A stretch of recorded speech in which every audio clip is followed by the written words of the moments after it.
Thank you, guys. First of all, thank you so much for having us. This is really cool and exciting. We've been looking forward to it. We're big fans of Google. We use your business platform in many different ways since Google we've started. ads, yeah. Calendar ads drive everything. So we're glad to be able to pay it forward.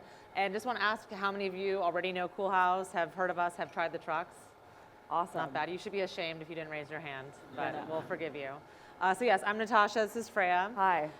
We're here, we have our cookbook, which just came out in May, which we're really excited about. 100 recipes, ice cream cookies, toppings, other things. A lot of architecture background on the punny names with the flavors, because at Coolhaus we're architecturally inspired. I used to be an architect. So they have, funny names like Minimalism, which we're actually going to make for you today.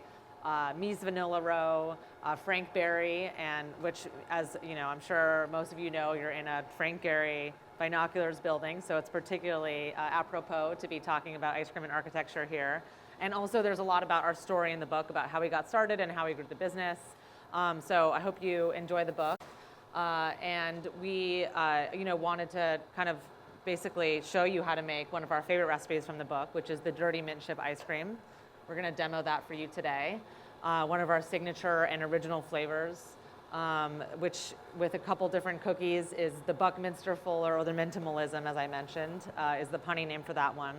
And we're also going to give you a little bit of history on our brand, how we got started, how we're growing, and where we're going with our vision. So yeah, we can go ahead and get started. Yeah. So the first thing we're going to do is actually jump ahead in time a little with ice cream. As far as the process of how we are able to make ice cream, we're going to time travel here because it's not. You'll notice in a lot of the recipes, the active time is actually quite low. It's like 20-25 minutes, but ice cream does require a lot of planning and being organized over actually what can be a several-day span. So what I'm going to do first is I'm going to take the base, which I already made. So this would be base from the future for you, which consists of milk, cream. In this case, actually, which I'll explain when we're making the base for you, light brown sugar and egg yolks. So I'm going to go ahead and get that started. And you guys can definitely follow along in the book. I don't know, I think it's page 40 where the recipe is. The Dirty Mint Chip ice cream. Yeah, it's towards the beginning. So I'm pouring all this base I made. I have about a quart of it into my ice cream maker. We love Cuisinart ice cream makers. This one is the commercial grade, which is a compressor style ice cream machine, but that run about, they're about $300 from like a Williams Sonoma or Sur La Table. We also recommend in the book gel canister style, which are cheaper, and those run about $50. You just have to freeze a container that has like antifreeze in it overnight. So, but they're very accessible. If you get one of these, you can make hundreds of ice cream flavors. So next is we're going to put in our fresh chopped mint leaves. We do recommend organic. In this recipe, it's really special because we don't use any mint oil or extract. It's just the leaves that give it the mint flavor, and that's going to give it much more of a mojito or mint tea like minty feeling, as opposed to a super sweet toothpastey mint, which we're not into. I think you'll agree with us. Next going in there is dark brown sugar, like a third tablespoon. Yeah. Third tablespoon dark brown sugar. That's going to also play half tablespoon. Sorry, half tablespoon. That's going to play to the more kind of earthy quality of this particular recipe. And a little bit, I think, the salt. Yes. And then next, we're going to put a pinch of kosher salt in there. And on this machine, to really get it to kind of the ice cream consistency where it's ready to come out of the machine, that's going to take almost an hour. This machine has a handy timer. So that's why we're getting started on this now, because it's just going to be churning and churning. And basically how it works is as it's churning, it's adding a little bit of air to the ice cream and it's freezing it. In ice cream, we call that overrun. It's the ratio of how much base you put in to how much output you have. These machines are very low overrun, very dense, very high butterfat, the best quality, the best tasting ice cream. So that's the one that we recommend for you guys. There's one more step to this, which we're going to do at the very end, which is our semi-sweet chocolate chips. Does anyone know why we don't put them in right now? Any geniuses? Oh, you got it. There Exactly. you go. Gravity. Any heavier inclusions are just going to sink right there and not distribute. So those are going to go in at the very end, but we want our mint leaves in there so they can infuse the ice cream as much as possible. All right. So now I'm going to jump forward in time a little bit, and we're going to show you how to make the actual base. So this base that we're making is essentially a custard, and as I said, it consists of milk, cream, sugar, and egg yolks. In this case, we use brown sugar in the base, light brown sugar, which again, it's this more earthy type dirty mint, as we call it. In the standard base recipe is just plain white granulated sugar. And when you are heating this up, I'll show you the process, but once it cools, you really need about at least 5 hours of it cooling to be able to run in the ice cream maker. So that's why it can be like a 2-day process. Maybe you want to make the base before and not churn it until the next day. So again, it just requires some planning. If you're having company over, you want to make ice cream, make the base either that morning or the day before, and then you can run it perfectly the next day. And then we can follow along also in the book page, I think page 29, for the plain custard base. Okay. So I have here my 2 cups of cream. There you go. Just going to measure it out. We recommend organic dairy, definitely.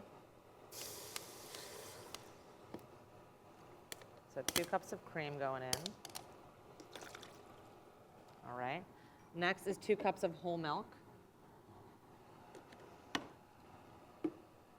If you're trying to prepare for swimsuit season, which I don't know why you would be if you're making ice cream, you can go half and half for lighter milk. It just won't be as delicious of texture, but you can kind of tone it down a little bit on that.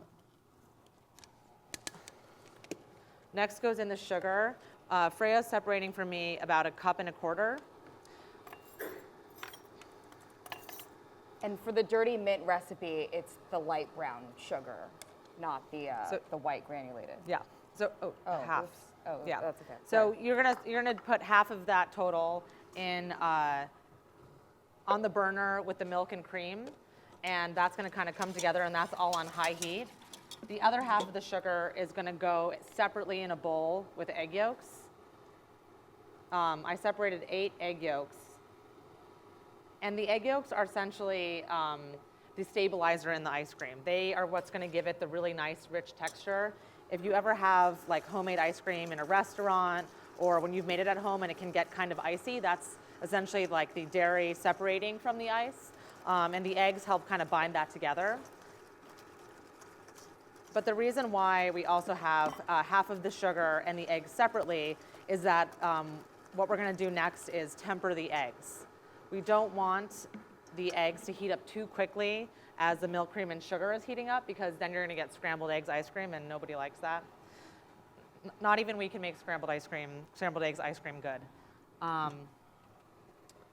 So as the cream, milk, and sugar is heating up, once I get it to a light boil, then I'm going to pour a small amount of that into the egg yolks and sugar, and sort of gradually rise the temperature of the eggs, and this will make them not scramble. I would say that the vast majority of the time, the people who feel the most challenging part of making ice cream is actually the base, that the most mistakes are made at this part. Once you get past this, you're kind of in the clear with throwing mint leaves and chocolate chips into your ice cream machine. So or alcohol, or whatever. Yeah, feel free want. to spike. Yeah. So yeah, I'm just gonna let this kind of heat up. Cool. So while this is happening, we'll just give a quick overview on how we got started, right? How did we go from Natasha doing 7 years of architecture school to us having Coolhaus in 2,000 stores all across the country, right? So here we are in one of our trucks. We now have 11 in LA, New York, Austin, Dallas. One is visiting later today, so Woo! we all really know why you're here. So. Just let's get through this. Yeah. Just some food porn for you, Yeah.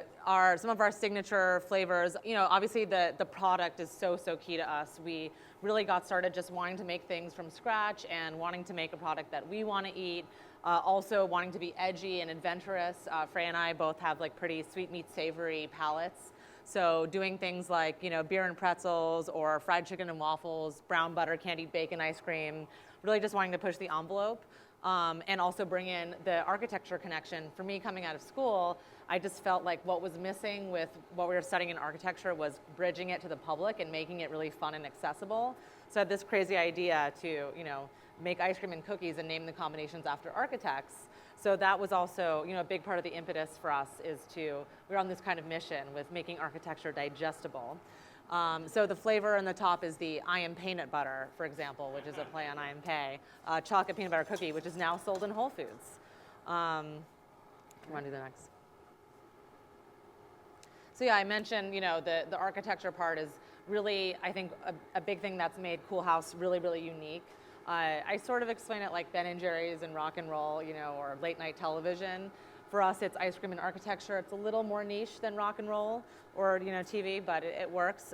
But it does give us this whole other audience in terms of who's aware of Coolhaus, and people really like, I think, this other component. And we do a lot of the design for the packaging, the website, the store internally. I do a lot of it myself. So I think it gives the brand a lot of authenticity with the look and feel.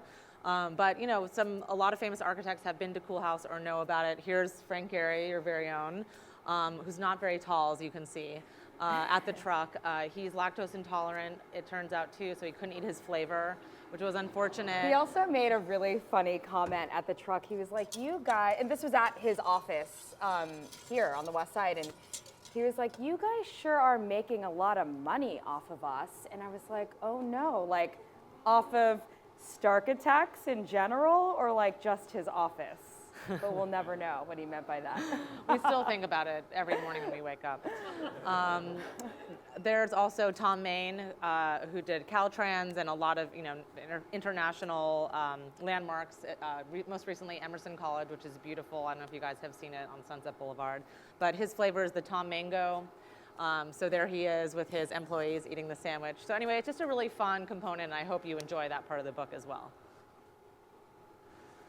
So this is how we started. This is what the truck looked like when we bought it for $2,900 on Craigslist.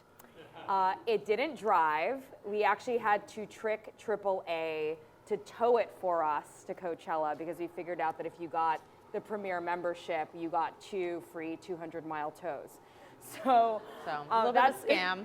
So that's how we got it there. And those are all of our ragtag group of friends who we bribed with free Coachella tickets. They're not gang members, yeah, contrary to help us work that weekend. And we really went into it not knowing very much about how to run a food company. I think we got there and then realized we need, at our booth, because we had a booth too, all 4 sides of the booth had to be covered per health regulations. So we were like, what do? We just grabbed like tarps off like other people's like vehicles and started like wrapping our booth with it. So really getting bootstrappy with it. Quick break here. This is the cream, sugar, and milk is hot enough. It's at like a kind of soft boil that I'm going to pour about 1/3 of it into my egg yolks and light brown sugar. Again, tempering the eggs and stirring that gently. Basically, you don't want to cause like a major, chemical equation happening with these egg yolks. No scrambling. So once I've got a nice kind of pale yellow, it's a little hard to see, that's going to go back into the pot, and you can just turn it off. Yeah, I turned it to 170. Yeah, and then you're going to turn that pot onto low so that it's now really just, all kind of coming together, but not on like a high boil anymore. Yeah, so we want to get it to between 165 and 180, which just thickens it enough. Yeah. And pretty much all that's left here is just seeing, that it gets to that point, and then you're going to take it off the heat, let it chill, and then it's going to go into the fridge. Really minimum 5 hours in the fridge, but again, overnight would be ideal too. And I also recommend that we're pretty much there already at 170. So you can go ahead and turn this off. I recommend that you can make the base in bulk so that you can use base for multiple ice cream flavors. So you could pick out like 2 or 3 from the book that you want to make. 80% of the recipes for the ice cream use the same base. So don't feel like you have to make base every time you want to make a flavor. You have 3 to 5 days to use the base. So, again, if you're smart about it, it's a little bit of planning, you can really, you can really make it work and not actually spend that much time making the ice cream. There's another shot of the truck and this kind of like the spirit and culture and vibe of our company. And of course, because we had all those stickers on there, people were asking us for bomb pops and choco tacos. And we were like, no, we have architecturally themed all natural gourmet ice cream. So we're glad it resonated. And obviously learned a lot. There was no signage. No one knew who we were. So then we scraped together, the mild earnings from Coachella, and it was time to fix up the truck and brand it to be Coolhaus and whatnot. So we sent it to East LA, where a guy named Junior, who was known in the ice cream truck, community as being the person who could, sort of fix up the aesthetics a little and do some of the interior. The truck lived over at his shop for a couple weeks, and by upgrade the truck, basically we mean add a door on it and an operable window, and paint it silver. And then actually our logo was supposed to be done in vinyl, vector file. It said Coolhaus on the back. It turned out someone just hand painted the logo, so that I guess was a little miscommunication. But we felt that it gave it a cool kind of authentic feel anyway. So we were able to hit the streets with the truck and start to get the brand out there. And then in 2009, end of 2009, because we started April 2009, for those 8 months, we actually operated illegally. Because when we bought the truck, we didn't realize that we needed a bigger truck like that to have the permit to do made-to-order ice cream sandwiches. And we needed 4 sinks. Yeah, we needed 4 sinks. We only had 1 sink. So we had a permit for prepackaged ice cream, and we were like, whatever, screw it. We'll go out there anyway. And thankfully, in that 8 months, we were able to build our name, get press, build a reputation, and then we got caught by the health department. Then we were at First Friday, and even then, even with the incorrect permit for what we were doing, we were still kind of chummy with the health department. And we're at First Friday, and I actually wasn't on the truck. We had some of our employees, aka friends, on the truck. And the health inspector called me and said, your guys are scooping on the truck. It's only supposed to be prepackaged. And I was like, are you kidding me? I told them so many times not to scoop ice cream. How could they have done that? They should only be handing out prepackaged. I will definitely talk to them. He's like, okay, just make sure it doesn't happen again. Fast forward a couple weeks, I'm on the truck scooping ice cream, and they come up in their, car and, totally caught red-handed. I had a huge line, but they didn't care. They poured bleach in all the tubs of ice cream, and it was just a really sad, humiliating day for Coolhaus. And essentially, all said and done, we worked it out, and they said, look, if you want to be able to continue, you have to get a more kind of functional. And you got put on probation. Yes, for a I was couple put on years. probation. It was, the case of Case. That's my last name, Case. And it ended up being just kind of we worked it out in the end. Actually, the public defense that they assigned to me, while the judge was sort of reading, that we didn't have the right sinks on the truck and all the violations, she whispered into me and she's like, so, ice cream sandwiches, huh? I said, yeah. And she said, how much are they? I said, $5 each. She said, do you do kids' parties? I said, yeah, here's my card. That's how I knew we were going to be okay.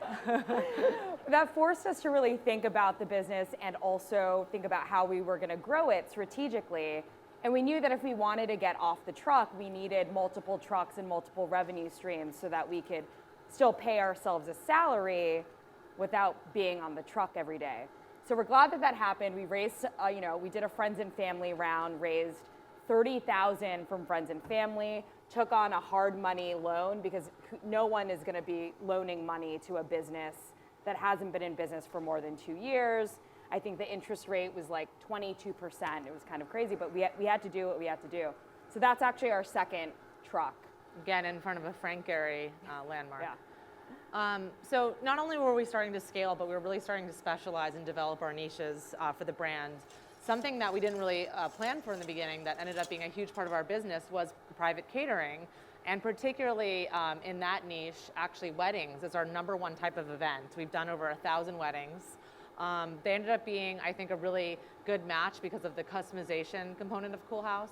You know, pick your cookie, pick your ice cream. There's something, everyone feels like they're making their own unique treat by doing that. And part of the kind of architectural thinking with the product is I wanted to rethink the envelope with which the sandwich is delivered, and you know, that's obviously the packaging. So came up with this idea of the edible wrapper. And there's kind of 2 points that the edible wrapper brings that are really, really, I think, exciting as, you know, for customers and clients. One is the sustainability side. If you're eating an ice cream sandwich, you know, on the sidewalk, and you know, you want to keep kind of a clean environment, when you're done eating the ice cream sandwiches, the edible wrapper essentially sops up all the drippings, and then you can just pop it in your mouth and it dissolves. And I also feel like it's really hard to find trash cans in LA in general, so that's just my pet peeve. So it's a no-waste product. The other side is that we can print on it with edible ink, soy-based ink. So it's great for corporate activations. We've done a lot of Google activations where we've had like Google Wallet on the edible wrapper, or when it was the operating system ice cream sandwich. I would have been offended if we weren't invited to, you know, come to Google and do something special for that. So we did a special, you know, Android ice cream sandwich on the edible wrapper. But anyway, for weddings, obviously people like to have that customization side and put their monogram on something. The edible wrapper is perfect for that. We have a lot of brides and grooms also. They want us to print their faces on the edible wrapper, which is sort of weird because then you're eating their faces or throwing away their faces. But anyway, it's a really fun kind of component of the brand. And then finally, we actually did another, you know, or I guess our first angel investment round because we wanted to open up a storefront. At that point, we had a couple trucks. We were looking to expand into New York City with a couple trucks, and that's our Culver City storefront right there. And of course, with all like startups and businesses, you know, you come across a lot of bumps in the road. It didn't work out with our first angel investor. As we started progressing forward with him, we realized it wasn't a good fit. And thankfully, our lawyer had wrote something in the agreement that if we didn't take all the money by a certain amount of time, the equity converted back to debt, which was awesome. So we got to keep our equity, no longer work with that angel investor, it now just turned into a loan. And then while we were under construction in Culver City, so it was kind of a stressful time. We had to stop construction. We came across Bobby Margolis, who was Natasha's dad's client. Natasha's dad is also an architect, and Bobby used to own Cherokee Jeans. And he was looking to invest in a cool startup brand. And he was particularly interested in, we had just gone into a few Whole Foods when we were connected to him. We did a 3-store test in Venice, Glendale, and Pasadena. It was doing really well, so we're already starting to grow there. For us at the time, we just thought that's, you know, the Whole Food accounts were good, but they were slightly annoying. We had to like, you know, kind of meet all their criteria and do all these deliveries, and it seemed like a really small, nothing side of the business. However, he really saw the potential in the scalability. We came to him with financial projections for 2 trucks in every major city. We were like Chicago, Miami, St. Louis, Atlanta, and he was like, "No, ladies, no. We're gonna become the next Ben and Jerry's. Are you guys ready for that? Like, we're gonna go to Whole Foods, Sprouts, Bristol Farms, Gelson's, et cetera." And we're like, "But this is so annoying, like putting it together and everything." But fast forward a couple years later, and that is definitely our goal, is to be the next Ben and Jerry's. Yeah. There's some of that's a happy employee. Well, to the point with we like having the different sides of the business at this point. The trucks are the marketing and the, you know, on the ground boutique side of the brand. The stores are great for sort of showcasing the whole vision of what we're about and the company culture. It's a place where everyone can sort of see and know each other. We have our storage there, our office headquarters, and the trucks load in and out of there. So it created just like a centralized hub for Coolhaus company culture, and I feel like that's when the brand really matured to the next level. We do now have 70 employees nationwide, so and they all, you know, hold their hands up in the air and look excited all the time. we do also have another store in Pasadena in Old Town. It's actually a shared marketplace. It's a very cool space on Colorado. I highly recommend you guys check it out. Pie Hole is in there, Pressed. There's like a flour company coming in, spice company. So that's been good to have on two different sides of LA, different brick and mortar retail. And with the design, we worked with, I don't know if you guys have heard of the Design Bitches. Design comma bitches. Yeah. Like we're the bitches, not them. you know. But they did our Culver City store. They did Superba, both Superbas. Oinkster, they're very cool. You know, majorly up and coming architecture firm, two ladies that we're friendly with. So this just sort of maps out some of the growth. We are pretty ambitious at Coolhaus. You know, we've doubled or tripled every year in terms of our reach and revenue. But you can see how, you know, in the beginning, trucks and scaling the trucks, then diversifying more with brick and mortar and wholesale distribution, then really focusing on wholesale distribution and diversifying that. You know, I think the later slides will show, we kind of fine-tuned our packaging. Yeah, we started with that box in the lower left, which was really hard to read from the shelf, and all the flavors just had a black and white label saying what each different flavor was, so you literally couldn't tell. Like, we couldn't have made it harder for people to know what it was and what the different flavors were, but we still made it past that initial test, and we're doing well enough. But by the time we introduced the new packaging, which is like a shiny, you know, aluminum bag, it looks like the truck with like we still have like the grill and headlights on there, and the windshield is a little hard to see there, but really bright, fun colors. It's a more affordable packaging. It's more differentiated on the shelf. They started performing. Our sales increased by 500%. Yeah. So but you know, for here, this is just our, you know, getting to minimum viable product, getting it out there, measuring the feedback, you know, revising the product, making it better, and just like the whole notion of action, not perfection when you're starting something. Like, you just have to get it out. Yeah. And so we're glad that we did. Yeah. So and actually I had interns, we had more toned down colors even on the shiny bags. And I had my interns last summer go to a Whole Foods and just kind of ask people, you know, anonymously what packages they were attracted to on the shelves, or what kind of, you know, color schemes. And shockingly, everyone likes bright, shiny objects with fun, bright colors. So I was like, oh. So anyway, we're really continuing the kind of more, you know, that bright yellow, the purple, the pink, really fun. And I think for me, as an architect designing this product as opposed to a consumer packaged goods designer, it does look different and weird, but that's what makes it stand out. So I think by not kind of playing to the generally accepted status quo, just kind of doing our own thing, you know, we've kind of walked through some walls because we didn't know they were there. And that's what's made the brand succeed. The next step is now getting outside of the, you don't want to be a one-trick pony with ice cream sandwiches. So the Pines are new this year. They kind of look like fun, like paint buckets, in my opinion. But it's a, you know, a semi-transparent package, so you can see the ice cream on the inside, and just fun, bright colors that speak to the brand. The bars also are out this year. The flavors are really sweet meat salty. One of them is Tahitian vanilla bean dipped in salted caramel milk chocolate rolled in pretzels. One's like a Nutella bar in salted chocolate and almonds. One's coffee Oreo in salted chocolate. And then, you know, another a really important way that we've diversified is this book. What's really amazing and fun about the book is it sort of brings everything full circle. As much as we can get, you know, the prepackaged sandwiches to as many people as possible with distribution, this is a whole other way to bring our product home to you. You can make it at home yourself. So, and these are really our homemade recipes, more that we started with. And a lot of insight into way more flavors, obviously, than we can ever put on a shelf. So, you know, we love kind of, again, bringing the product to as many people as possible. The book has been such an incredible way to do that, and I know and think you guys will really enjoy it. So yeah. As we wait for this ice cream to harden a little bit more, do you guys have any questions for us before we try some of this and then release you to the truck? It's getting there.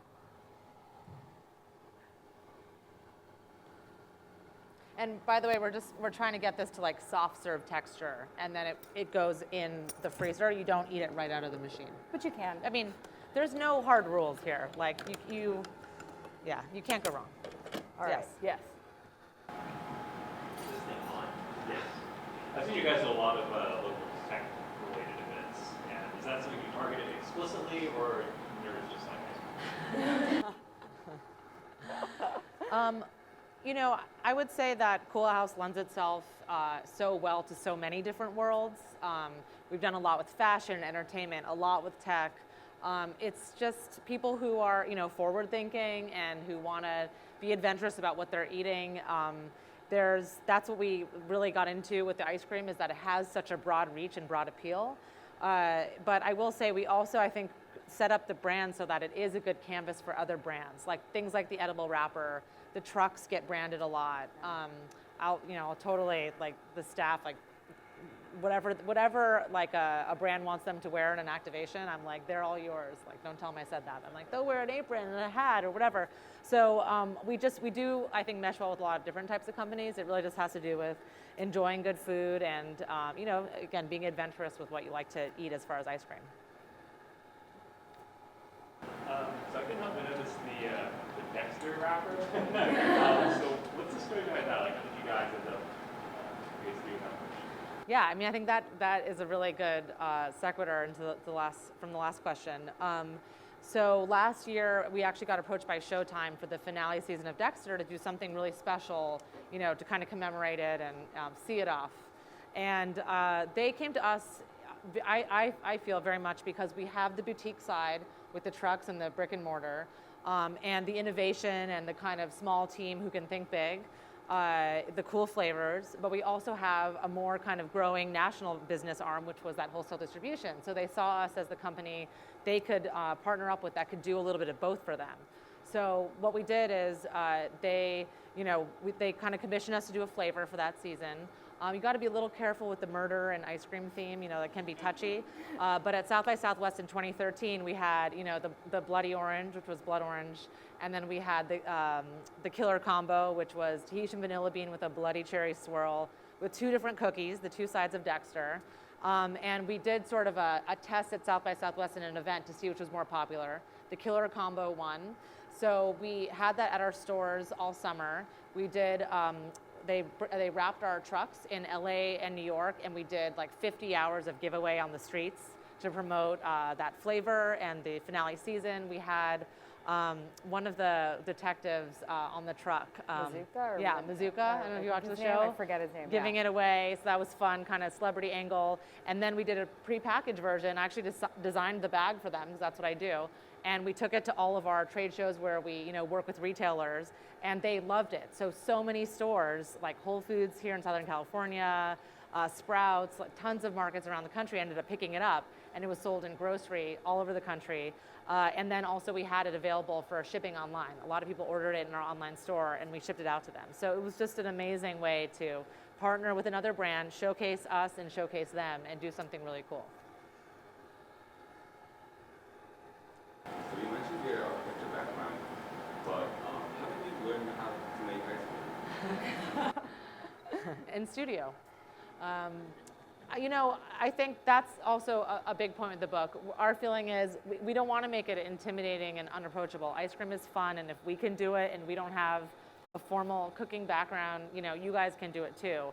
And I think once you get the basics of ice cream, literally the base down, it's just such a great canvas for innovation and experimenting, and you can do a lot with it without being like a trained pastry chef. So I think you can get one good cookbook like ours, and you can really teach yourself and get to be quite an expert at it pretty quickly.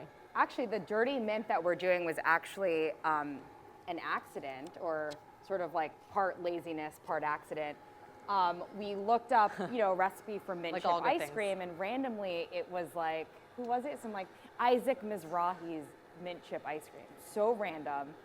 And it called for straining the mint leaves out of the ice cream, and we were just kind of lazy or forgot or didn't read the instructions well and left it in. And then it called for white granulated sugar, but we ran out and only had light brown sugar. And this is where the laziness comes in. We didn't want to go out and go get the white sugar. We're like, let's just use brown. And then when we tried it with that combo and the mint left in, you guys will try it. It's a whole nother world of mint chip ice cream. So you know, it was happy accidents like that where we realized like, oh, we can really just get creative with this. The cookies are a little harder, I'm not gonna lie. Yeah. Do you use cream that's ultra pasteurized, or do you prefer not using any huge flavor difference? Yeah, not necessarily ultra pasteurized. I think less processed is better. And you want it to be on the fresh side. Also, the eggs should be not on their way out. I've even made ice cream with raw dairy before, actually, which I thought was delicious, and that goes bad really quickly. So I just had to find a good use for it. And to that point, a fun tip from the book is with sorbets.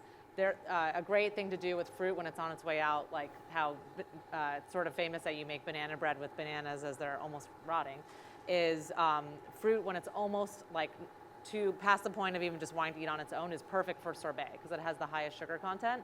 So I actually find that ice cream is a really great like utilitarian way of not wasting products, whether it's the dairy or fruit that you could throw away.